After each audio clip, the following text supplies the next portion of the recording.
നമ്മളെല്ലാവരും യാത്ര ചെയ്യുമ്പോൾ നല്ലൊരു ഡെസ്റ്റിനേഷനിലേക്ക് എത്തിപ്പെടാനല്ലേ ശ്രമിക്കാറ്. അപ്പോൾ അങ്ങനെ ഒരു ഡെസ്റ്റിനേഷൻ നോക്കുന്നവർക്ക് പുതിയൊരു വ്ളോഗായിട്ടാണ് ഞാൻ ഇന്ന് ഇവിടെ വന്നിട്ടുള്ളത്. അതിൻ്റെ കാരണം എന്താണെന്ന് വെച്ചാൽ, നമ്മളിപ്പോൾ ഒരു സ്ഥലത്തേക്ക് പോകുമ്പോൾ അവിടെ ഇഷ്ടം പോലെ ടൂറിസ്റ്റ് ഡെസ്റ്റിനേഷൻസ് ഉണ്ടാവും അല്ലേ. അപ്പോൾ ആ ടൂറിസ്റ്റ് ഡെസ്റ്റിനേഷൻ കൂടാതെ അവിടെ ഒരുപാട് നാട്ടിലേക്ക് ഇറങ്ങിച്ചെന്ന് കഴിഞ്ഞാൽ കാണാൻ പറ്റുന്ന അൺഎക്സ്പ്ലോർഡ് ആയിട്ടുള്ള ഒരുപാട് കാഴ്ചകളുണ്ടാവും. അപ്പോൾ അങ്ങനത്തെ ഒരു കാഴ്ചകളാണ് ഞാൻ ഈ വ്ളോഗിൽ ഈ ഒരു രീതിയിൽ പ്രസൻറ്റ് ചെയ്യാൻ ഉദ്ദേശിക്കുന്നത്. അങ്ങനെ വരുമ്പോൾ ഈ യാത്ര എങ്ങോട്ടാണെന്നല്ലേ ചോദ്യം. ഞാൻ ഇന്ന് പോകുന്നത് നേരെ കൊടൈക്കനാലിലേക്കാണ്. പക്ഷേ കൊടൈക്കനാൽ അത്യാവശ്യം എക്സ്പ്ലോർ ചെയ്തിട്ടുള്ള സ്ഥലമല്ലേ, അവിടെ ഇപ്പോൾ എന്തിട്ടുള്ളതെന്നുള്ള എല്ലാവർക്കും ചോദ്യം ഉണ്ടാവുക. പക്ഷേ കൊടൈക്കനാലിലേക്കല്ല, കൊടൈക്കനാൽ കഴിഞ്ഞ് വീണ്ടും ഒരു 40 കിലോമീറ്റർ ഒരു ഫോറസ്റ്റ് വൈബ് ഒക്കെ ആസ്വദിച്ചുകൊണ്ടുള്ള യാത്രയാണ് ഇന്ന് ഞാൻ പ്ലാൻ ചെയ്തിട്ടുള്ളത്. ഒരുപാട് പേർക്ക് ചിലപ്പോൾ സുപരിചിതമായിരിക്കാം ഞാൻ ഈ പോകുന്ന സ്ഥലം. പക്ഷേ പോകാത്തവർ ഉണ്ടെങ്കിൽ അവരുടെ ഒരു അറിവിലേക്കായിട്ടുള്ള ഒരു വീഡിയോ ആയിട്ട് ഇതിനെ കണക്കാക്കുക. കൊടൈക്കനാലിൽ നിന്ന് ഈ കാണുന്ന വഴി പോലെ നല്ലൊരു വൈബിൽ നിങ്ങൾക്കൊരു ഡ്രൈവ് ആസ്വദിക്കണം എന്നുണ്ടെങ്കിൽ, അല്ലെങ്കിൽ ഒരു കാണാൻ പറ്റാത്ത വേറൊരു കാഴ്ചകൾ തേടിയുള്ള യാത്രയാണ് നിങ്ങളുടേതെന്നുണ്ടെങ്കിൽ, ഒരു 38 കിലോമീറ്റർ മുന്നോട്ട് വന്നു കഴിഞ്ഞാൽ നല്ലൊരു മാജിക്കൽ നേച്ചർ ബ്യൂട്ടിയാണ് നമുക്ക് കൊടൈക്കനാൽ എന്ന് പറഞ്ഞ ഈ സ്ഥലം സമ്മാനിക്കുന്നത്. അപ്പോൾ ഇതെല്ലാം കിട്ടാൻ വേണ്ടി നമ്മൾ വരേണ്ട വഴി എന്ന് പറയുന്നത് കൊടൈക്കനാലിൽ നിന്ന് മന്നവന്നൂർ എന്ന് പറയുന്ന സ്ഥലത്തേക്ക് കയറിയിട്ട് അവിടെ നിന്ന് പിന്നെ പൂണ്ടി എന്ന് പറയുന്നൊരു ഗ്രാമമുണ്ട്, ആ വഴിയാണ് വരേണ്ടത്. ഈ പറഞ്ഞ പൂണ്ടി വില്ലേജിന് അപ്പുറത്തേക്ക് വരുന്നൊരു വില്ലേജാണ് പോളൂർ എന്ന് പറഞ്ഞ ഗ്രാമം. അത് കഴിഞ്ഞ് ക്ലാവര എന്ന് പറഞ്ഞ വേറൊരു ഗ്രാമം. ഈ ക്ലാവര ഗ്രാമത്തിൻ്റെ പ്രത്യേകത ഉണ്ട്. ഇതിൻ്റെ അപ്പുറത്ത് ഒരു 12 കിലോമീറ്ററും കൂടെ മുന്നോട്ട് പോയി കഴിഞ്ഞാൽ നമ്മുടെ കേരളത്തിലെ വട്ടവട എന്ന് പറഞ്ഞ സ്ഥലത്തേക്കാണ് എത്തുന്നത്. പക്ഷേ നിർഭാഗ്യവശാൽ അങ്ങനത്തെ ഒരു റോഡ് ഇപ്പം നമുക്ക് സഞ്ചാര സ്വാതന്ത്ര്യം ഇല്ലാത്തൊരു വഴിയാണ്. അതുകൊണ്ട് തന്നെ ആ കാണുന്ന വഴിയിലേക്ക്, അതായത് നമുക്ക് ക്ലാവരയിൽ നിന്ന് വട്ടവടയിലേക്ക് ഇപ്പോഴത്തെ നിലവിലത്തെ സാഹചര്യത്തിൽ റോഡ് മാർഗം പോകണമെങ്കിൽ ആ 12 കിലോമീറ്ററിന് പകരം 250 കിലോമീറ്റർ ചുറ്റിയിട്ട് വേണം നമുക്ക് ഇപ്പോഴത്തെ അവസ്ഥയിൽ അങ്ങോട്ടേക്ക് എത്താൻ. സത്യം പറഞ്ഞാൽ കൊടൈക്കനാലിലേക്ക് വരുമ്പോൾ നമ്മളെല്ലാവരും ഒരു ദിവസം കൂടി എക്സ്ട്രാ എടുത്തുകൊണ്ട് ഈ കാണുന്ന പൂണ്ടി വില്ലേജ് അല്ലെങ്കിൽ പോളൂർ ഗ്രാമം ഇങ്ങനത്തെ ഈ ഒരു റൂട്ടിലേക്ക് കൂടി എക്സ്പ്ലോർ ചെയ്യുകയാണെങ്കിൽ ഒരിക്കലും അതൊരു നഷ്ടമാവില്ല കേട്ടോ. കാരണം അതിനും മാത്രമേ നമുക്ക് എക്സ്പ്ലോർ ചെയ്യാനൊരു സംഭവങ്ങൾ ഇഷ്ടം പോലെ ഇവിടെ ഉണ്ട്.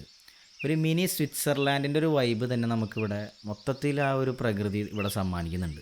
ഈ സ്ഥലം ഒരുപാട് ഉള്ളിലേക്കാണ് എന്ന് കരുതി ഇവിടെ നമുക്ക് എക്സ്പ്ലോർ ചെയ്യാനൊന്നുമില്ല, ഒരു സാധാ ഒരു വില്ലേജ് ആണെന്ന് ആരും തെറ്റിദ്ധരിക്കരുത്. കാരണം ഇവിടെ ആയാലും ഇനിയിപ്പോൾ ടൂറിസ്റ്റ് ഡെസ്റ്റിനേഷൻ വേണ്ടവർക്ക് അതായാലും ഇവിടെ 2-3 അങ്ങനത്തെ സ്പോട്ടുകൾ അവൈലബിൾ ആണ്. ഇവിടെ ഒന്നാമത്തെ ഡെസ്റ്റിനേഷൻ വരുന്നത് ഷീപ്പ് ഫാമാണ്. ഇവിടെ വന്ന ആ ഒരു വിസിറ്റ് നടത്തുകയാണെങ്കിൽ ഇവിടുത്തെ ഗംഭീര വ്യൂ ആണ് നമുക്ക് കിട്ടുന്നത്. ഇവിടുത്തെ എൻട്രി ഫീ വരുന്നത് 20 രൂപയാണ്. കൂടാതെ നമ്മുടെ കയ്യിൽ ക്യാമറയും കാര്യങ്ങളൊക്കെ എക്സ്ട്രാ ഉണ്ടെങ്കിൽ, അതിൽ ഷൂട്ട് ചെയ്യുന്നുണ്ടെങ്കിൽ 50 രൂപ അഡീഷണൽ ഇവിടെ ഷൂട്ടിങ്ങിന് മാത്രം കൊടുക്കേണ്ടതായിട്ടുണ്ട്. ഇനി വ്യൂ കൂടാതെ ആ ഒരു വ്യൂവിൽ നമുക്കൊരു ആക്ടിവിറ്റി ആയിട്ട് ഹോഴ്സ് റൈഡിംഗ് ഒക്കെ താല്പര്യമുള്ളവർക്ക് എന്തുകൊണ്ടും ഇവിടെ ഒരു വേറിട്ട അനുഭവമായിരിക്കും നമുക്ക് കിട്ടുന്നത്. പിന്നെ കൂടാതെ പേരൻപ് എന്ന് പറഞ്ഞ ചിത്രം ഷൂട്ട് ചെയ്തത് ഇവിടുത്തെ ആ ഒരു ലൊക്കേഷനിലാണ്. ഈ ഗ്രാമത്തിൽ അത്യാവശ്യം കൃഷിയും കാര്യങ്ങളൊക്കെ നല്ല രീതിയിലുള്ളതുകൊണ്ട് ഇവിടെ തന്നെ വാങ്ങുന്ന നല്ലൊരു പച്ചക്കറി നല്ല ഫ്രഷായിട്ട് തന്നെ നമുക്ക് കിട്ടുന്നുണ്ട്. ക്യാരറ്റ്, ടേണിപ്പ് അങ്ങനെ മുതലായ ഒരുപാട് കൃഷികൾ ഇവിടെ നല്ല രീതിയിൽ തന്നെ നമുക്ക് കാണാൻ പറ്റും. അടുത്തതായിട്ട് ഈ സ്ഥലത്തേക്ക് വരുമ്പോൾ ശ്രദ്ധിക്കേണ്ട വേറൊരു കാര്യമാണ് പെട്രോൾ. അതായത് പെട്രോൾ പമ്പൊക്കെ കൊടൈക്കനാൽ ടൗണിൽ മാത്രമേ നമുക്ക് കിട്ടുള്ളൂ. അത് കഴിഞ്ഞ് 45 കിലോമീറ്റർ കഴിഞ്ഞിട്ടാണ് ഈ ഗ്രാമത്തിലേക്ക് എത്തുന്നത്. ഇവിടെ ഒരു പെട്രോൾ പമ്പ് പോലും അടുത്ത് പുറത്തില്ല. പിന്നെ ബ്ലാക്കിന് വാങ്ങേണ്ടി വരും. അപ്പോൾ അതൊക്കെ ആദ്യം മുൻകൂട്ടി പ്ലാൻ ചെയ്തിട്ട് പെട്രോളൊക്കെ ഫുള്ളൊക്കെ അടിച്ചതിന് ശേഷം ഇങ്ങോട്ടേക്ക് കയറി വരിക. ഇല്ലയെന്നുണ്ടെങ്കിൽ നല്ല വില കൊടുത്ത് ബ്ലാക്കിന് പെട്രോൾ വാങ്ങേണ്ടി വരും.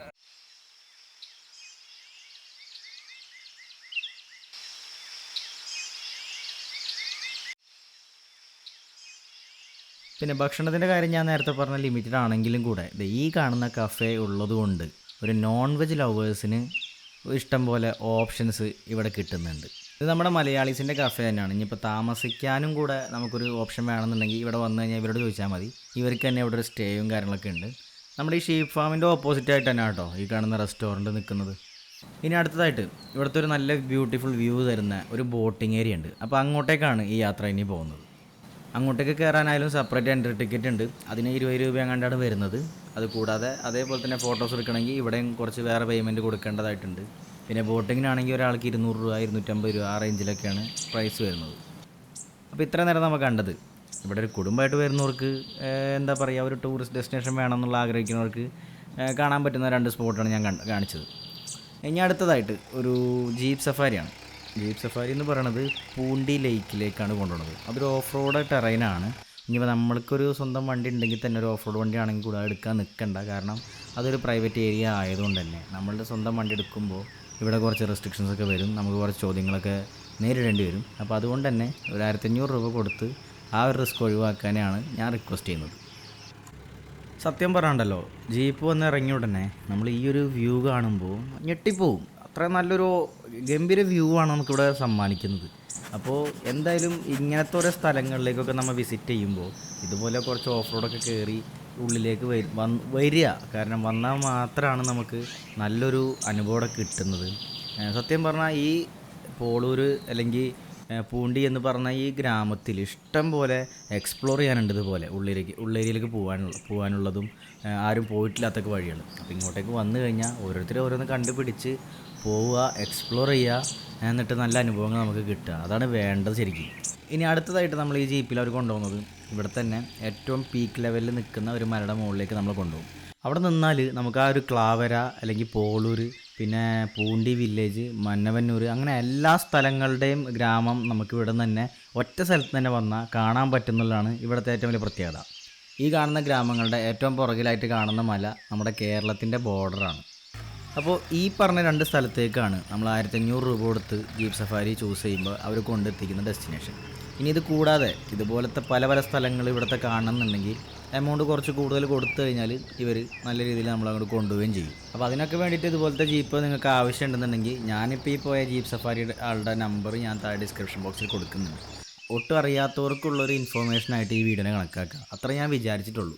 കൊടൈക്കനാലിലേക്ക് വരുമ്പോൾ നമുക്കൊരു ഡെസ്റ്റിനേഷൻ ഉണ്ടെങ്കിൽ കൂടെ ഇത് അറിയാത്തവർക്ക് ഇതൊരു വേറൊരു അനുഭവം തരുന്നൊരു റൂട്ടാണ്. അപ്പോൾ ആ റൂട്ട് അറിയാത്തവർക്കായിട്ട് ഞാൻ പരിചയപ്പെടുത്തിയെന്നുള്ളത്. അപ്പോൾ ഇതൊരു ആദ്യത്തെ ഡെസ്റ്റിനേഷൻ വീഡിയോ ആയതുകൊണ്ട് തന്നെ അതിൻ്റെ ഒരു രീതി അറിയാൻ വേണ്ടിയിട്ട് തന്നെയാണ് ഇങ്ങനത്തെ ഒരു വീഡിയോ ഞാൻ ഷൂട്ട് ചെയ്തതും ഇങ്ങനത്തെ രീതിയിൽ അപ്ലോഡ് ചെയ്യണതൊക്കെ.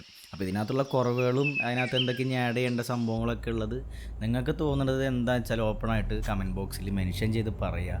എന്നാൽ മാത്രമാണ് എനിക്ക് അടുത്തതിൽ അത് ഇമ്പ്രൂവ് ചെയ്ത് ആ ഒരു പോയിൻറ്റ്സൊക്കെ ആഡ് ചെയ്തിട്ട് അടുത്ത ഡെസ്റ്റിനേഷൻ തുടരാൻ പറ്റുള്ളൂ.